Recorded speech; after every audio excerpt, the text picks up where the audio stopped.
Hello. Good evening. Hello.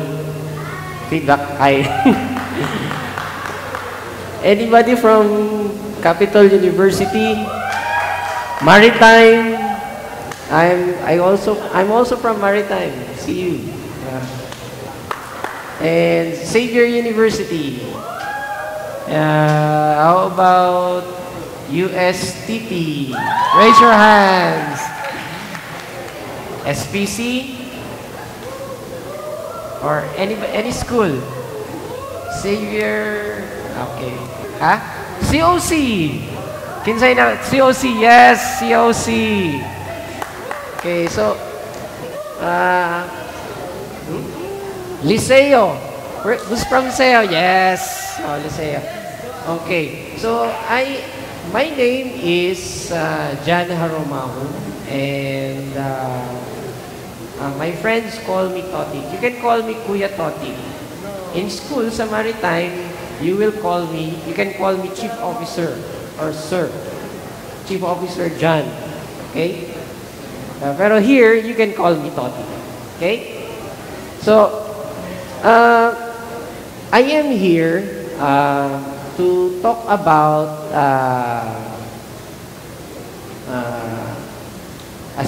di ba series ni siya? This is the last series. Ang last series of Elevate the MT is about Complatitis. I am here to speak about this spiritual disease called Complatitis. Kinsay reklamador dire.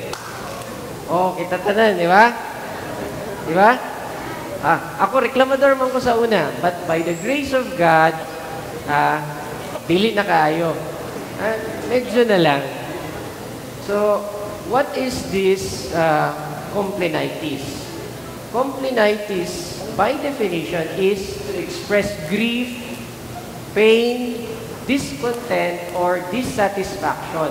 The Greek word used for it in the Bible refers to someone who is discontented with his lot in life. Do you agree? Kanon, grabe ka, grief, pain, discontent. So, if this is complatitis, if this is the definition of complatitis, what are the common things we complain about? Can you help me with this? What are the common things we complain about? How about this? Di ba money? We complain about money. How about the one you pay your school? What do you call that? Tuition. How about the one you ask from your parents? Allowance. How about if you are working? Salary, yes. How about this one? Remember this? Is this familiar? Familiar din sa school? Any terror teacher around here? Nabi? Or strict parents? And how about this? What is this? We complain about the traffic, di ba? We complain about the traffic or the government services na pangit. How do you see something wrong with this picture? Take a look at this picture. Pedestrian lane. Asa paingon? Nabay agihanan? Something to complain about, di ba? Di ba? So asa ka mo agi diha? Kinsay taga USTP dire? Raise your hands. I know. Kaning next picture, the next picture, you always complain about this. Di ba? Di ba? Di ba baha? We complain about this. Yan naman, baha, pero di ba? How about this? We complain, nga naman, siya na, uyab, mas guwapo man ko sa iya. Di ba? Ako wala ko uyab. Then we always pray, Lord, nga naman, wala pa na ako na-meet akong God's best. And so on and so forth. Di ba? I would like to share with you what I complained about when I was a student. When I was your age. When I was your age, I complained about allowance. Diba? Same? The same? You have the same problem? I complain, wala ko'y uyab. Or daghan kong uyab. Or parents, strict parents. Diba? Diba? Pero uyab, that's not a problem because our priority as a college student is study, diba? Diba? So, after graduation, pagkatrabaho na ako, unsay complain na ako, pagkatrabaho na ako, work, diba? Trabaho, nag-complain ko nga na ako'y trabaho, lisod akong trabaho. Pero, what much worse is, if wala kay trabaho. Kung wala kay trabaho, you complain also. Diba? How about your boss sa trabaho? Diba? Bad boss. You complain about your bad boss. Grabe ka stricto ni boss. How about good boss? Diba? We complain also. Grabe ka buutan ni boss. So, asa tapaingon? Diba? How about salary? Gamay ang salary, we complain. Ida po ang salary, we complain gihapon. And this time, the next one is very ironic. Overtime, we complain. Di ba gusto nato, we complain for kay gamay atong salary, but overtime, paid overtime comes, complain gihapon. Di ba? Di ba ka-complain ka sa salary ni mo? Tapos, hatagan ka paid overtime, complain yapon ka. So, never-ending ang complaining na to. So, sa married life na ako, I complain about my spouse. And then, I complain about the food served by my spouse. Pero, that was before. But that was before when we were newlywed. Pero karon, she cooked food very well now. She cooked healthy food for me. That's why I'm fit. And etc. The list of complaints goes on and on and on, never ending. Why? Why never ending? Because complatitis is a deep-seated spiritual problem. Its origin is way back during Adam and Eve, when he first complained, when they ate of the forbidden fruit, and then Adam complained na, this woman that you gave me, let me eat the forbidden food. He is the first complainer. And then, we are selfish. Diba? Diba? We are born, our sinful nature, we are selfish. If you can see, you put 2 toddlers in one room, with one toy. Diba mag-away na sila? Nobody wants to share the toy. Dili na sila mag-ingon nga, uy, 5 minutes sa ako O, ikaw na sad, 5 minutes. Dili na, mag-away na, sinumbagay na. And then, we are self-centered. Self-centered na. We want to be the center of the universe. We want to be sikat, di ba? We want to be always kita. Me first. And then, lack of faith in God. Since we have lack of faith in God, we fail to submit to God's sovereign plan in our lives. Comprende? See. So, if complatitis, sa definition nato a while ago, is a spiritual disease, if it is a sickness, it means we have a cure. Diba? So, what's the cure? Why should we cure complatitis and stop it? It is because complatitis is a sin against God. Complatitis example, you complain about your teacher. When you complain about your teacher, you complain to your classmate. When you complain to your classmate is not involved with your complaint, di ba? Ang involved is your teacher. So what will happen? It becomes gossip. And then your classmate will tell your other classmate that you are complaining about your teacher.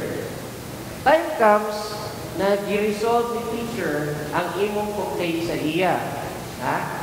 This time you are already friends.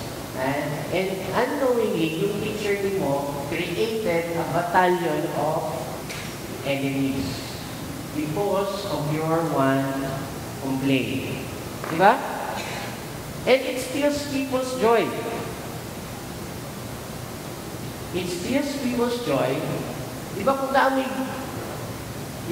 naamoy group project, if you have a group project, and then you have one complainer, can you start or can you finish early with your group project? Listen, diba? Sige lang complain. Unless that guy who is complaining is nagdala gihapon siya o solution. Okay ra na. But if he doesn't or she doesn't have a solution, we have a problem with that. And then it vandalizes people's view of God. Especially if you are a Christian and you complain, you always complain, ang makita sa imo, dili ka si God. Kita sa imo, di ba? Maray na kayo, umoyo kayo, pero mga complain. And then, complaining is contagious and it is infectious. Makatakot ang complatitis. It only takes 10 complainers, 10 complainers to strike fear in a community. Where can we see this in the Bible? In the Bible, during Moses' time, he sent out 12 spies to search the land, the promised land. These 12 spies came back. 10 spies, what did the 10 spies said? Reported. They reported that they saw giants, that they cannot conquer the area. And they complained. What happened? The whole community of Israel was infected. And what happened? God forgave them for their sins, but the consequence is there. They were not able to reach the promised land. Only 2, including the tribes of these 2 spies, Joshua and Caleb, were able to enter the promised land because in their heart of hearts, they believe that they can conquer the promised land. They reported to Moses. Imagine, 12 out of 10. 10 against 2. Diba? And 2 reported na, Sir, Moses, we can conquer this promised land. But 10 people, they did not agree. So what happened? Whole community suffered. Understand? Even sa Facebook, only 10 people will run that there is a threat or there is a threat in CDO. Imagine the impact of this to our community, di ba? We will say na, martial law sa Mindanao, and gubot kayo diha. But look at us. Nakoy gubot. Di ba? We're peaceful, di ba? And then, Sa life hacks, the most toxic person to be around is the one who complains about the most toxic person to be around is the one who complains about everything and appreciates nothing. Avoid these people at all costs. So we avoid these people at all costs. So look at what happened to Israel, diba? And then it destroys our testimony. We proclaim we have Jesus in our hearts, but we don't trust Him. We complain. So how do we stop complaining? How do we cure this spiritual disease? I would like to introduce you to a person or a celebrity. His name is Mr. Skipper. Mr. Skipper is not a complainer. Mr. Skipper takes responsibility. Mr. Skipper does not give up. Mr. Skipper is resourceful. And Mr. Skipper is always on top of every situation. I'm going to show you a video kasi nahuli si Mr. Skipper. And I want you to watch carefully this video and watch how Mr. Skipper takes responsibility and handles every difficult situation that comes his way instead of complaining. So, can we turn down the lights and watch this video about Mr. Skipper? Born on a platinum car, and we're gonna take your deadly green goop and sashay right out the exit hatch. And just how are you going to do that? Deploy secret weapon. The cheese, it burns! Roll out.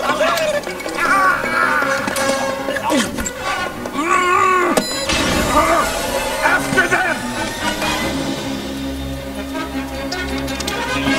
All right, boys. It's just like Cuba. Taxi!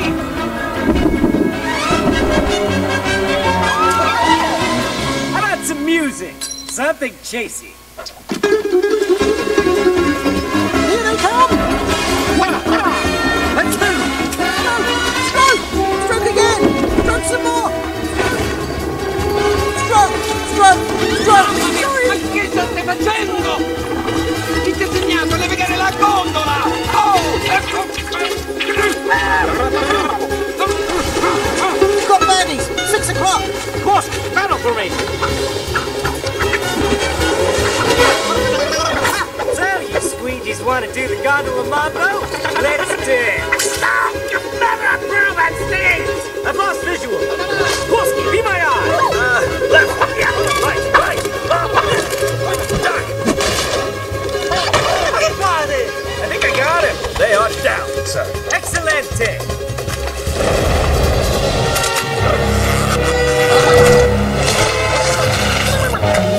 Skipper, they're back up! And we are running out of canal! Parker, Posey, go all terrain!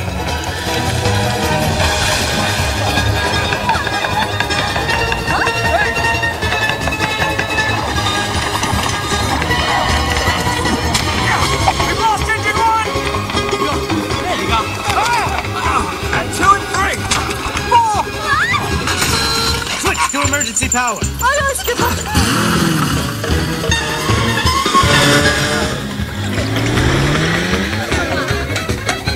We've got melons! Get ahead!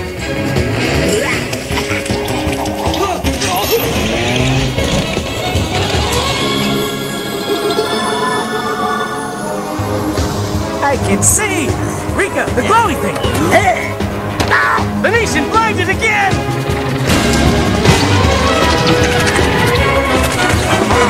We've been boarded! Initiate self-destruct sequence! Nice! Frankly, I'm surprised we had a self-destruct sequence.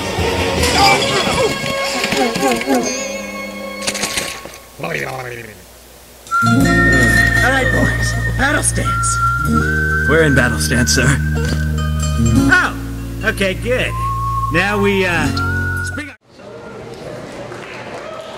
Do you understand, Mr. Skipper, how he handles every difficult situation? When he was blinded, he asked his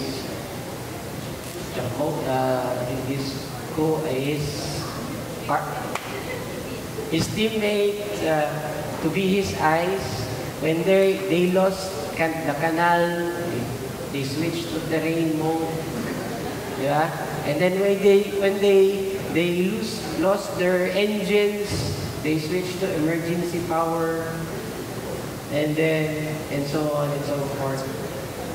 What's good about Mr. Skipper? He is a very ideal person, di ba? Yeah? But Mr. Skipper is fictitious, and he is a penguin.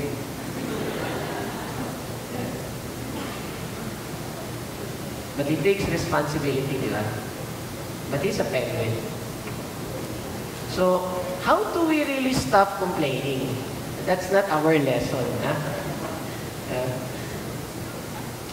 But before I proceed with God's Word, I would like magpagain ko ako'y prize cup. 7 Seas na cup. Who can tell me what is this? Where is this located?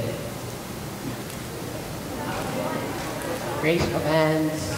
And I want you to read this in front out loud.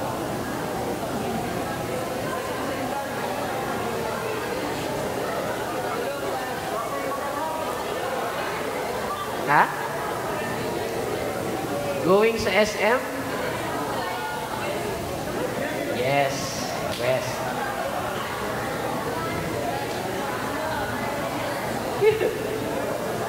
So, what does this tell us?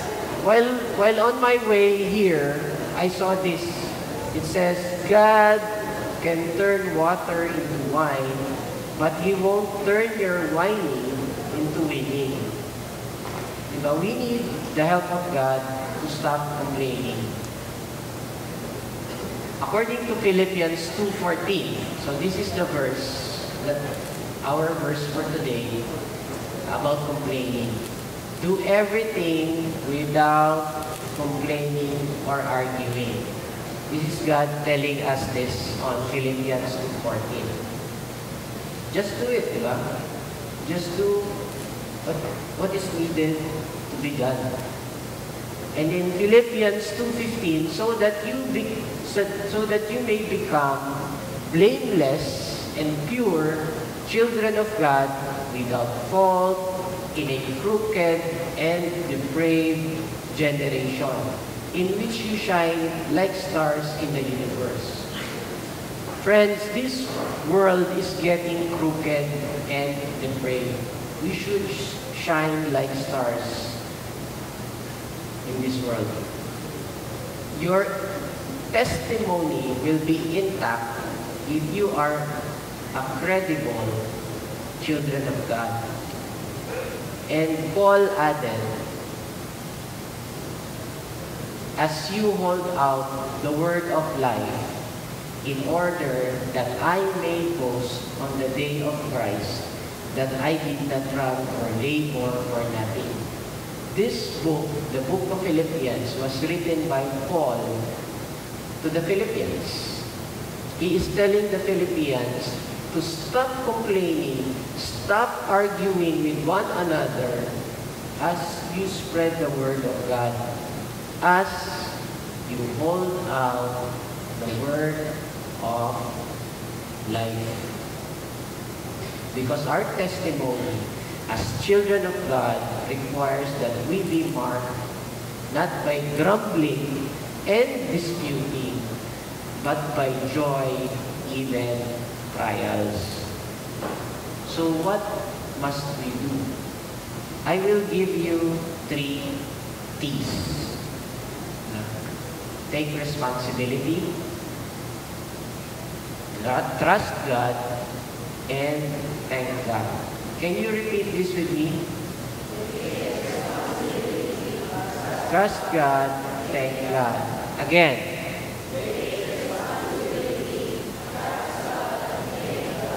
Again.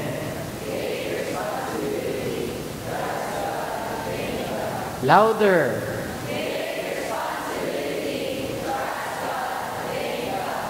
Okay, so how do we take responsibility? Take responsibility by learning to take our problems to the right person. Murag ni siya o kanang nakawatan ka. Ha? So what do? Niduol ka sa bumbero. What will happen? Di ba? Uwi na wala ang bumbero, mag-ana lang siya. Oh, sige, nakawatan ka. So, what's the right thing to do? You go to the police, di ba? Di ba? Or sometimes, we rant our complaints. So sometimes we rant our complaints sa mga nakita natin sa government facilities na dili maayo. On Facebook, di ba? Pictura na to. Kaniyo, daot ang lalan, dili sa kamanganan, daot. Diri sa Carmen, i-rant dayo ninyo ang government, wala tayong gobyerno. Diba? And sometimes, we rant on Facebook our neighbors. Diba? Kanina neighbor na mo, saba kayo sila, complain, diba? But have you approached your neighbor to tell them that, please, kahinayi ang volume sa music, or, diba? Have you tried to solve the problem yourself? And sad to say, we rant on Facebook our families. Diba? Mag-rant ka on the problems we have with our tita or tito. And then your tito or tita or anybody in your family doesn't know that the whole world knows that you are angry at him. Pero wala siya kabalo na sumuk ka sa iya. Because you ranted on Facebook. You complained on Facebook. Di ba? Do you agree?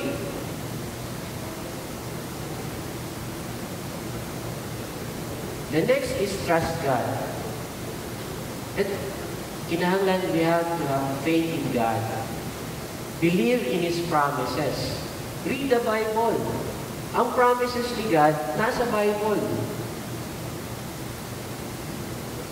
And trust Him in all things. Example, if you fail on your exam, instead of grumbling, instead of complaining na lisod kayo ang exam na ito, why not study harder and pray for the grace of God, so that the next time you take the exam, everything will be okay. You'll get a better grade. Trust Him. Trust Him in everything that is happening in our lives. Because everything that happens in our lives has a reason. Trust God. And then thank God. Thank God. Replace your complaints with thanksgiving. And according to Philippians 4:6, don't worry about anything. Instead, pray about everything.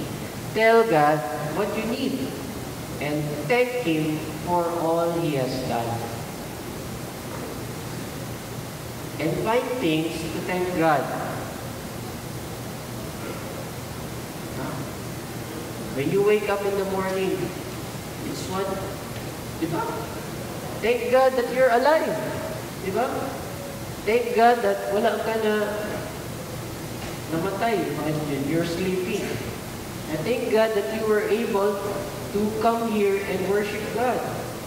There are endless reasons why you can be thankful.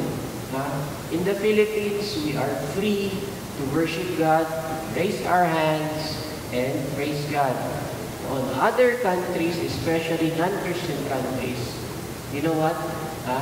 Before you go to church, either you are threatened or you will be killed before you can go to a church.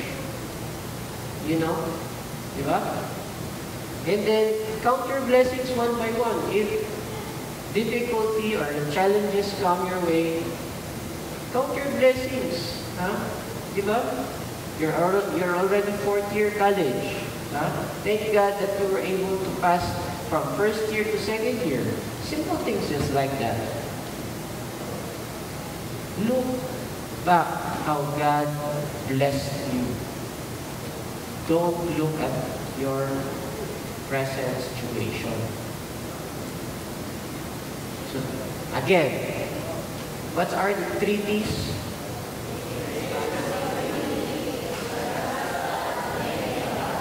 Last, again.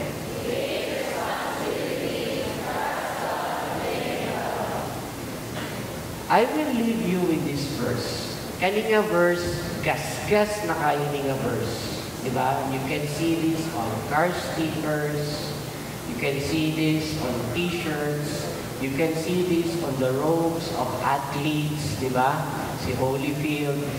For I can do everything through Christ who gives me strength. Friends, this is not just physical or mental strength that Paul is talking about. This is also spiritual. For I can do everything through Christ. I can do everything through Christ. I can do everything through Christ. I can accept failure through Christ. I can accept defeat through Christ. I can accept losing through Christ. I can accept everything that comes my way through Christ. For I can do everything through Christ.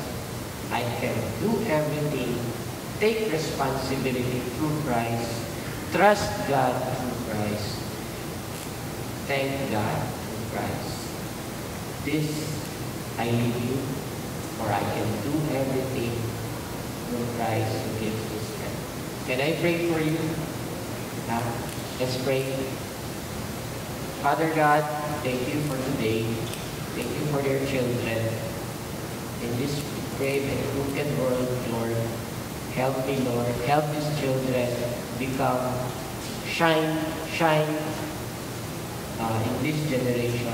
I pray, Father God, that they will succeed in everything they do. I pray, Father God, that they will take responsibility, trust you, Lord, and thank you for everything that you have done in their lives. I pray for their safety as they go home. I pray that they will be successful in whatever they do. In Jesus' name, amen. Take students to the next level.